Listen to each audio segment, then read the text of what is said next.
Protests erupted in Venezuela hours after the National Electoral Council, which is loyal to the ruling party, declared incumbent President Nicolas Maduro the winner of Sunday's election. Recibo esta credencial.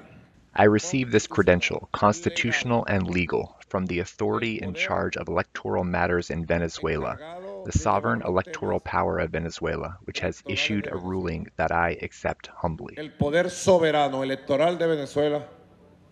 National Electoral Council President Elvis Amoroso said that Maduro received 51% of the vote and that Edmundo González Urrutia received 44%. González became the candidate after the government barred opposition leader Maria Corina Machado from running. Edmundo González Urrutia got 70% of the votes in this election, and Nicolas Maduro received 30% of the votes. Machado says her results are based on tallies the opposition campaign received from representatives stationed at about 40% of ballot boxes. The claims of election irregularity have drawn attention from the international community, including U.S. Secretary of State Antony Blinken, who expressed his concerns about the validity of the results Monday during his visit to Tokyo.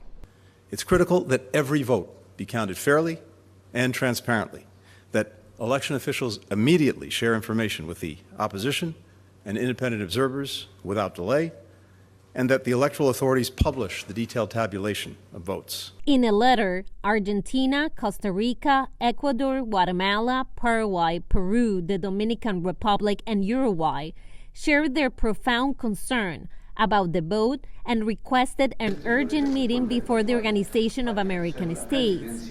But one analyst says internal, not external pressures may be needed to effect change. I think change, if it happens, is going to have to come within Venezuela rather than from abroad. And I don't think this is over just yet. Maduro doesn't rule alone. Both he and key figures in his inner circle know that he's not going to be able to govern a country in flames. On Monday, Venezuelan Attorney General Tarek William Saab accused Machado and other opposition members of attempting to hack of the country's electoral system. No evidence has been provided. I think we're going to see greater and greater repression in the next few days in Venezuela.